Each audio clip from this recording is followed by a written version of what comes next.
नमस्कार. गावामध्ये बघा एक नवरा बायको राहत होते. त्यांना नव्हतं मूल बाळ. लेकरासाठी तरसत होते. डॉक्टर म्हणला होणार आहे, तुम्हाला मूल होणार आहे, जरा दम धरा. पण ह्यांना कुठं दम निघते, मूल पाहिजे मूल पाहिजे. मग इकडं म्हणायचं आम्हाला दत्तक मुलगी यायचा, तिकडून म्हणायचं आम्हाला कोणाचा मुलगी असेल तर सांगा, आम्ही आमच्या मुलासारखं वागू. नाही. आणि ह्यांच्याकडे धनदौलतच नव्हती, गरीब होते बिचारे. मग ह्याने काय केलं, म्हणले थोडीशी जागा आहे तर बांधकाम काढू म्हणून असं खड्डा खोदायला गेले. खड्डा खोदायला गेलं तर त्याला लागलं आपलं एवढं भांडं. पहिले कसे भांडे निघायचे ना, असं जमीन खोदायला लागले ना तर भांडे निघायचे, कशाचे बी असे, तांब्याचे पितळाचे. त्याच्यामध्ये एवढे डॉलर ते बुटके रुपये असायचे.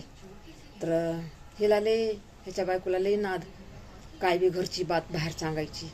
तर हे म्हणला हे भेटलंय म्हणून नको सांगू बाई. ती म्हणली नाही ना, मी कशाला सांगू, नाही सांगणार.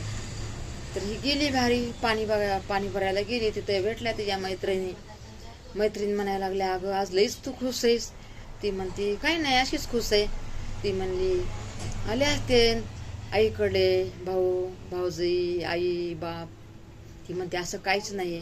मग म्हणली तू खुश कशी काय एवढी, रोज नाराज असती, खुश कशी काय.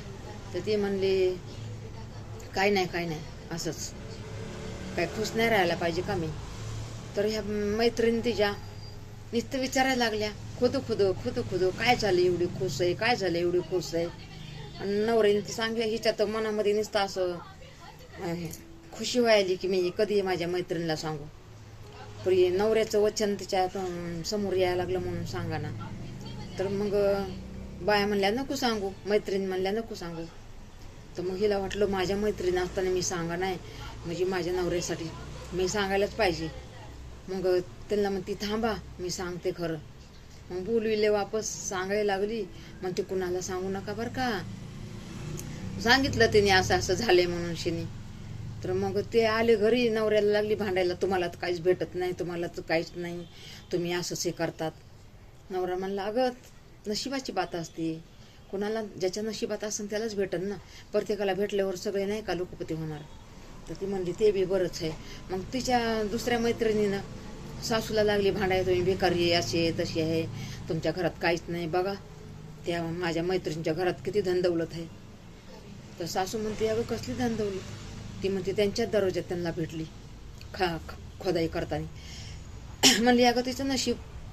मग असं करून साऱ्या गावामध्ये खबर पोचली.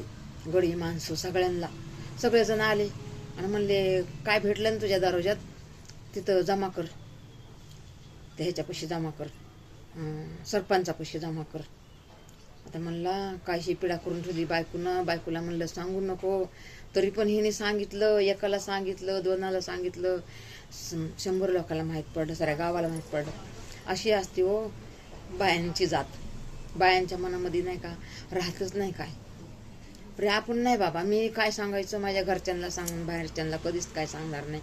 असं हे माझं खुशखबर असली तरी पण, आणि काय बी असलं तरी पण. आता आपल्याला तर आतापर्यंत कसली खुशखबर नाही भेटली. आपले हे जे दिवस आहेत ना, हेच दिवस आपले चाललेले आहेत. चला मग सगळ्यांना नमस्कार. माझी आजी सांगायची ना, तेच मला याद येते आता मी पण गोष्टी थोड्या ऐकते ना. मग त्याच्यामधली मी म्हणते, जे माझ्या आजीच्या गोष्टी होत्या ना, त्याच ह्याच्यामध्ये थोडासा फरक आहे. चला.